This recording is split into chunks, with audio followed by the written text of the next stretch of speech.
Здравейте от Норвегия отново. Ще се опитам в 3 минути да се побера, защото все още нямам право да правя по-дълги видеа. Искам да разбия един мит за българите и за така наречената развита част на Европа, Северна Европа, Западна Европа. Живях вече достатъчно дълго и на север, и на запад. И от не много отдавна реших да се убедя сам в едно нещо, което вече няколко пъти го проверих в няколко различни страни. И се оказва, че западняците, които живеят уж по-добре, въобще не са по-умни и по-начетени от нас. Как го установявам този факт? Ами като се разходя до местната книжарница и разпитам за книжки. Хората, които живеят на запад, нека да потвърдят или да отрекат моите думи, но отидете в местната книжарница и попитайте за известни автори и за хубави книги, които са ви препоръчани.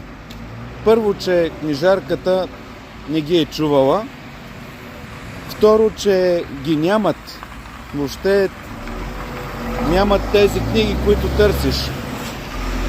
Някакъв камион шуми тук, дано се чува. Като най-лесно в книжарницата тук в Сторт отидох и попитах за Робърт Кийосаки. Книжарката въобще не ме разбра за кого питам.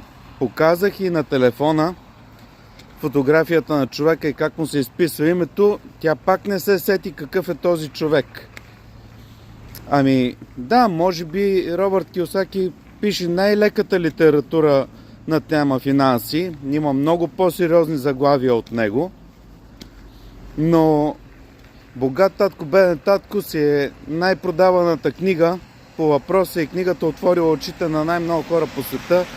И от моите приятели, които са от много успелите в всяко едно отношение, няма човек, който да не е чел и да я няма в личната си библиотека тази книга. В това число приятели и чужденци. Така че българите не сме за подценяване, не сме глупави. Не знам какъв ни е проблема, но вярвам, че България може да е по-добре от това, което е сега. Ако се обединим, запретнем ръкави и си я направим. Поздрави от Норвегия!